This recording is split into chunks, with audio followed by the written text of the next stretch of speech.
Funding for Yale Cancer Answers is provided by Smilow Cancer Hospital. Welcome to Yale Cancer Answers with the director of the Yale Cancer Center, Dr. Eric Weiner. Yale Cancer Answers features conversations with oncologists and specialists who are on the forefront of the battle to fight cancer. Here's Dr. Weiner.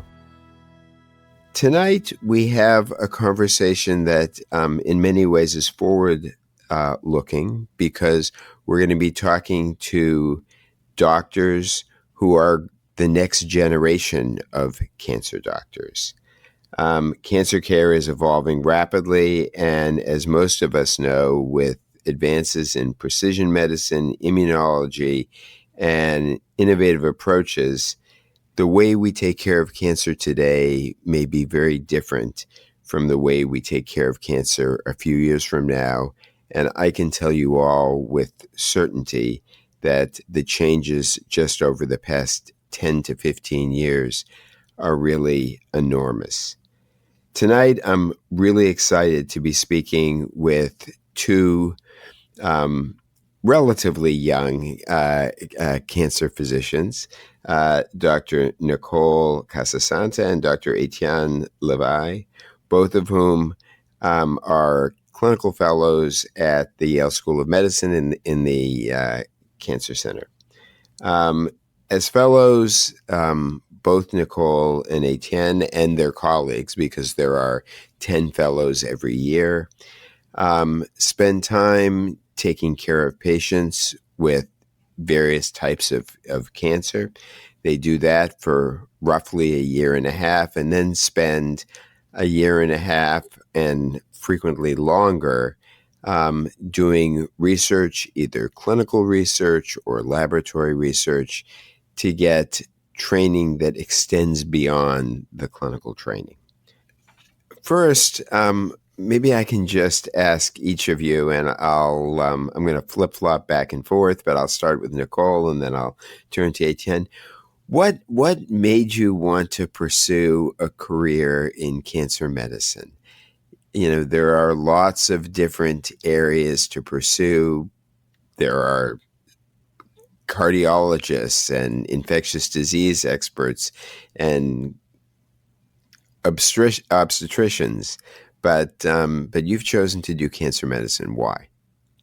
Yeah, I think being an oncologist and working in cancer medicine is really the best job. But for me, it started in college. I was really fascinated studying cell and cancer biology. So then in medical school, I sought out working with clinical oncologists. I ended up working with a breast oncologist in clinic and also on some research projects.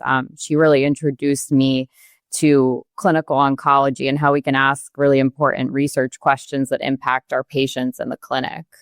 And my area of interest specifically is breast oncology, which I'm biased, but I think is the most interesting area of oncology. There's so many different subtypes of breast cancer. We have so many different targeted therapies, and we don't have to give all of our patients chemotherapy. So it's a really inspiring area to work in. Well, as many people who are listening tonight know, I have spent my career being a breast cancer doctor. And so I have to say I agree with you. And to this day, there's never a new patient I see who I'm not excited about seeing. And I should add that, Nicole, you're somebody who's interested in clinical research. In contrast, Etienne is someone interested in a different type of research, in laboratory research. And in many ways, laboratory research doesn't look that different depending on different areas that you go into. So, Etienne, I'm going to guess you could have gone into a number of different specialties, but what made you choose cancer, and what makes that work with the laboratory interests you have? Mm-hmm. That's a great question. So I came to medicine with the ambition, and it's really a lifelong journey to understand human health in its full spectrum. That starts at the molecular level, how cells grow and communicate with one another, all the way to patients and how they live with disease and how we can make their lives better and longer. And I wanted to really bridge those two ends of the spectrum together. So using knowledge of biology and medicine to have new treatment for patients. And I really want, yes. No, I was just going to say, and the area of cancer you're interested in is? Yes, I work with lymphoma, which is a type of cancer derived from immune cells.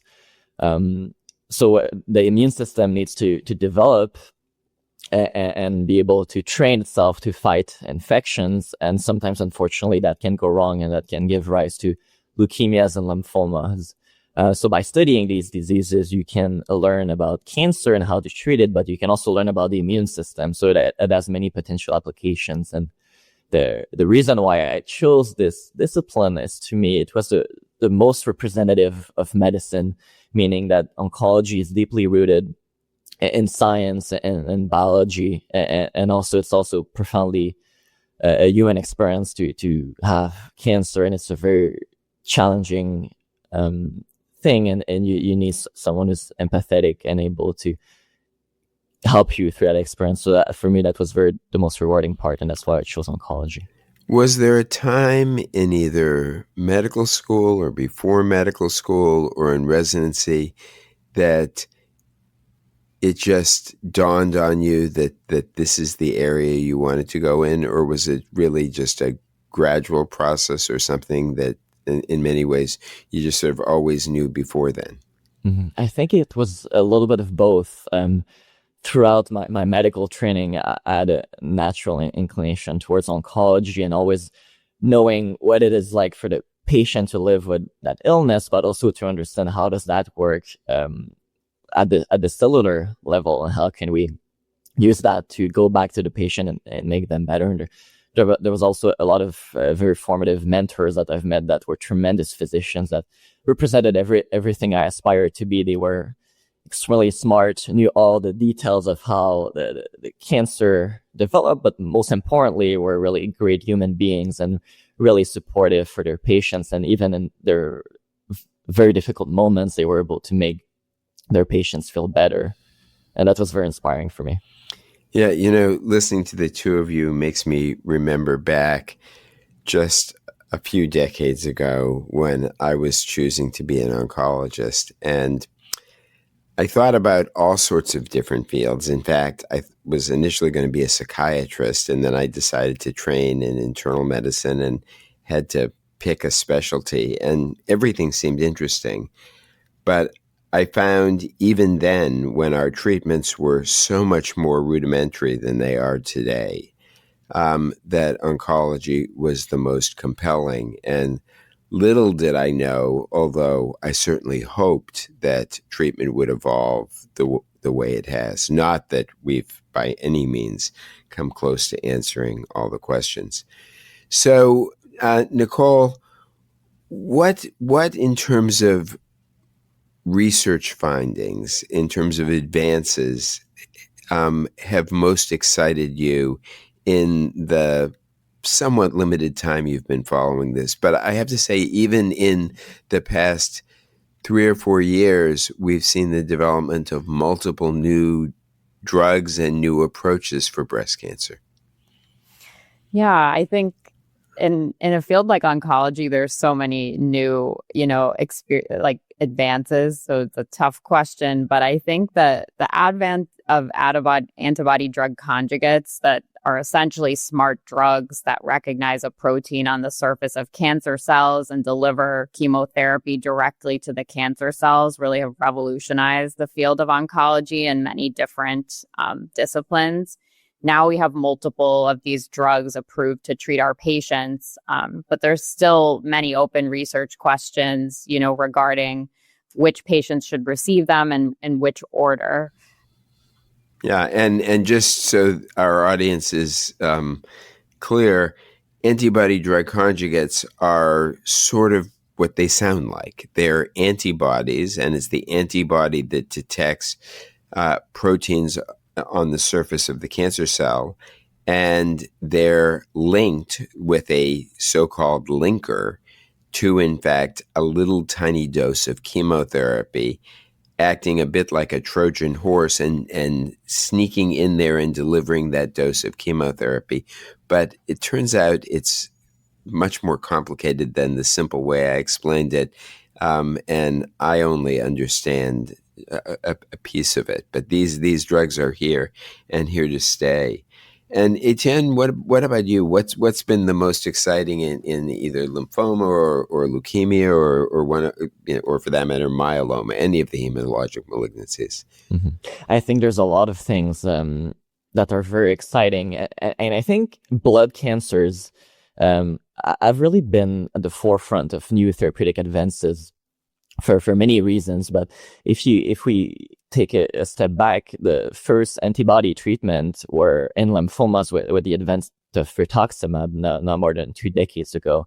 And then we've been able to pioneer a new disease treatment changing therapies like CAR T cells, which are essentially the own patient T cells that we take out of their body with a blood draw, and then we're able to modify them in the lab and essentially supercharge them to target specifically their cancer. We put them back, and those have tremendously improved outcomes of patients with lymphoma and myeloma.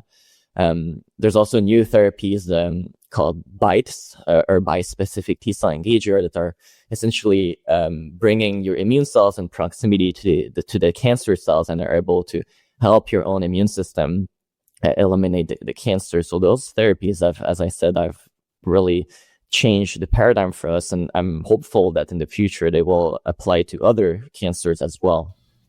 Yeah, no, it's all of these treatments are things that we really couldn't have imagined 30 and 40 years ago.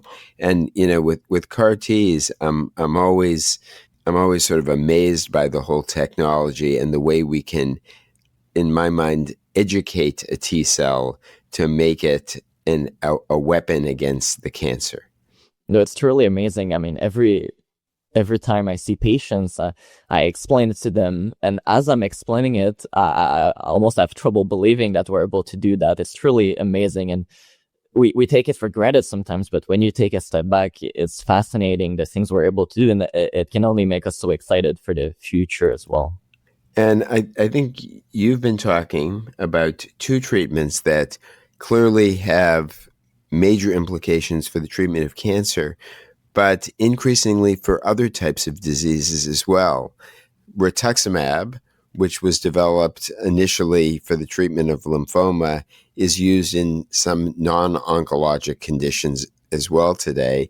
And there's a lot of interest in using these cellular therapies like CAR Ts in the treatment of a whole range of different diseases. So, what we're learning in cancer may have very, very broad implications. Well, we're going to have to take just a brief break. And when we come back, I will continue my conversation with 2 of our extraordinarily talented hematology oncology fellows at Yale and hear more about their thoughts about training and the future of cancer research. Funding for Yale Cancer Answers comes from Smilow Cancer Hospital, where a multi-specialty team is dedicated to managing the diagnosis, evaluation, and treatment of prostate cancer and other urologic cancers. Learn more at smilowcancerhospital.org. It's estimated that over 240,000 men in the U.S. will be diagnosed with prostate cancer this year, with over 3,000 new cases being identified here in Connecticut. 1 in 8 American men will develop prostate cancer in the course of his lifetime. Major advances in the detection and treatment of prostate cancer have dramatically decreased the number of men who die from the disease. Screening can be performed quickly and easily in a physician's office using 2 simple tests, a physical exam and a blood test. Clinical trials are currently underway at federally designated comprehensive cancer centers, such as Yale Cancer Center and at Smilow Cancer Hospital, where doctors are also using the Artemis machine, which enables targeted biopsies to be performed. More information is available at yalecancercenter.org. You're listening to Connecticut Public Radio. Welcome back to Yale Cancer Answers. I'm Eric Weiner, and tonight I've been speaking with two of our Yale clinical fellows who work in the Cancer Center, Dr. Nicole Casasanta and Dr. Etienne Leveille. They are in their respectively second and third years of a 3-year fellowship, which involves both clinical care and research. So I want to turn to a very different topic for a few minutes and talk about medical training. We hear a lot, and we've heard a lot over the last decade about burnt out physicians and other healthcare workers, about the challenges of being a physician, the challenges sometimes associated with training. At the same time, medical school applications are about as high as they've ever been, and it's extremely difficult to get into medical school these days. Maybe you could each share a little bit about your experience with training and the sort of highs and lows, and what you would tell somebody who's thinking about a career in medicine. Who wants to go first? I can go. Okay, there you go. And I should say, Etienne, you're Canadian, so I am, yeah. And maybe you could also just reflect a little bit on whether you think the Canadian system or versus the U.S. system are very different. Mm-hmm. Yeah, I did my medical training at McGill University in Montreal, in Canada. I think I cannot say exactly how medical school is here, although I've mentored a lot of medical students. I think it is mostly similar. So what I'll say, I think is applicable to both scenarios, but it's not always easy. But for me, it's been an incredibly rewarding, fascinating, and life-changing experience. And I would do it 1,000 times over again. You know, sometimes we hear a lot of our colleagues say, oh, because we work a lot, as people might know, people say, oh, I have no life because I study all the time. But for me, that was what my life is about. And I think there's no better life than learning about health, disease, medicine, and how we can create new knowledge to help patients. And you learn a lot about yourself as you go through that journey. And sometimes you see older people, younger people that have illnesses, and it's profoundly unfair, and it helps you reflect on how you can be a better person for yourself, but also for your patients. And in terms of what's more difficult, there's a lot of pressure that we put on ourselves, I think, because we want to be the best doctor for our patients. So that can come with a lot of self-doubt and hardship, but all things considered, it's a great experience, I would say.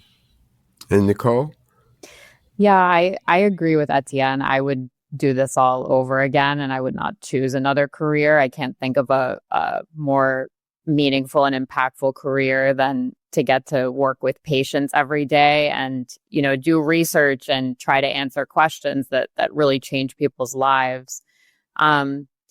I did my training, you know, here in the US. And I think it's similar to Etienne's experience. You know, you start out in college being interested in medicine, you apply and go through 4 years of medical school. You do a residency after you graduate with your MD degree. And then, you know, if you want to subspecialize like we are, we become fellows. I think the most impactful, experience and training is really in residency and fellowship, when you're on the ground working with the patients, getting to see them and learning directly from them. And I think the most meaningful aspects of this are really talking with our patients and hearing what their lives are like outside of the clinic or outside of the hospital, hearing their successes, and really getting to know their families as well.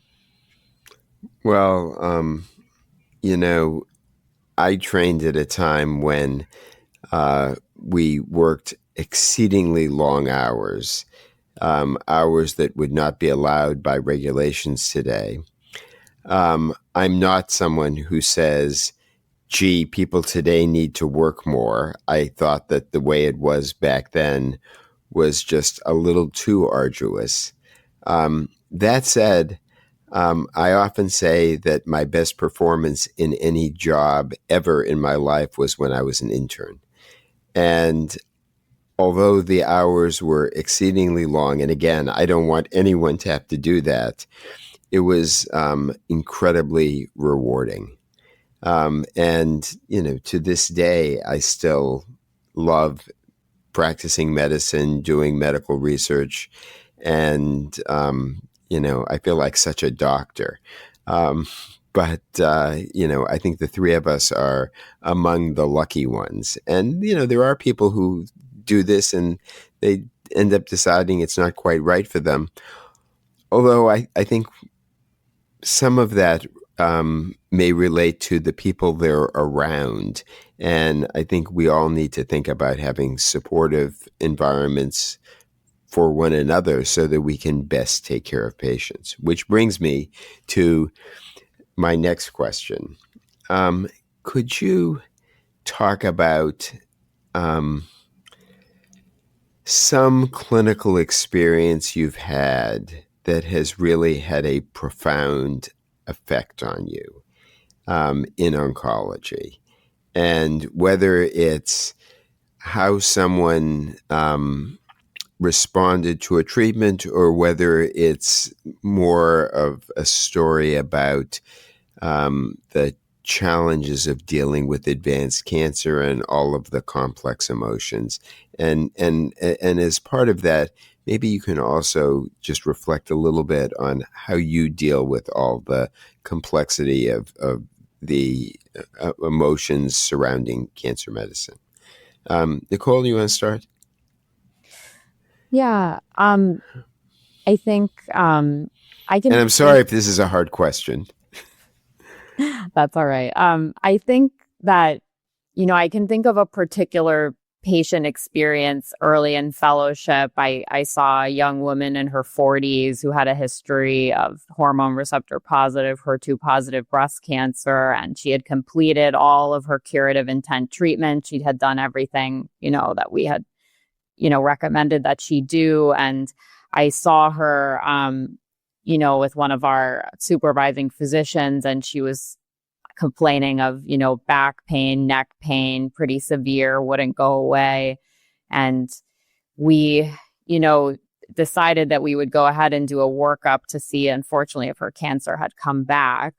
And unfortunately, the workup showed that it did. And, as the fellow, I was able to really take the lead on breaking the news to her, discussing it with her family, guiding her through the next steps, and really starting her on a new treatment. And starting her on a new treatment that ultimately made her feel so much better and get back to doing the things she loved to do in her life and spending more meaningful time with her family. And we see patients like this every day. I think that, this particular patient, really valued, our healthcare, our time that we spent with her, and how we sat and explained everything with her and her family and really helped her get through this. And how old was she? She was in her 40s. Okay, so now I know you've also taken care of people who are that much closer to your age, which is, I will tell our audience, is certainly younger than 40s. And how do you deal with that without either getting so involved you can't think about other things, and how do you deal with it without getting worried about yourself? It's a really hard thing to do, seeing younger patients with cancer that are so close to us, as you mentioned. I think that it is, a very meaningful experience to see the younger patients, because I do think we can relate to them very well and understand, where they are in their life, what their goals are, what experiences are important to them. And I think that ultimately helps us better personalize our approach and our treatment for them. In terms of, thinking about yourself, I think that, focusing on the medicine, but also thinking about the individual patient's goals in front of you is helpful, and not in putting it on taking care of the patient rather than thinking about yourself or their age. And I think what's amazing about medicine is we have so many amazing colleagues that we work with every day, and it's really a multidisciplinary team effort to take care of patients. And so when we're having a tough time or we have a question, we can always go to our colleagues and mentors to discuss the case and hear their thoughts, which is exceedingly helpful. Etienne, you want to? Yeah, those were great points. And to that point, I had a mentor who was saying that illness, including cancer, is really affecting you the most when it's making you lose sense of who you are. And what I mean by that is that people are defined by what they love doing, what they enjoy doing, and what drives them. So if you lose that, it becomes very difficult to keep going, and that's really when I connect the most with patients, including young patients. I had someone who was a younger individual who was diagnosed with a lymphoma after weeks of vague but concerning symptoms that no one had put the finger on. And eventually, on one hand, he was relieved to have a diagnosis of a severe but treatable illness. But also, it always comes back to what you need to do to feel fulfilled as a person. And that person, they were studying, and we had to negotiate, how do we approach that? You need to be treated, obviously, but I want to make sure that you keep your sense of identity and what makes you wake up in the morning and what you're passionate about. So it's always difficult to talk about these things, but it makes it rewarding when you're able to match those two needs together, the treatment, but also the individual's life. I think those are two really great comments, or series of comments. And I have to say, I often think, and it's not something that happens at one point in time, it's a process. But I think as an oncologist, if you haven't come to terms with your own mortality, it becomes hard to function as effectively as you might otherwise in a clinical setting. Well, we only have a little less than a minute. Of course, some doctors are in community settings, other at academic settings. I know that you've both chosen to pursue careers in academic medicine. And if you can, in 15 seconds or less, each just comment about why it is that you chose to pursue a career at a university. Well, I think practicing in academics is incredibly exciting. We're really on the forefront of cutting edge research, and you're working with mentors and colleagues that are so inspirational, in addition to our amazing patients. Etienne?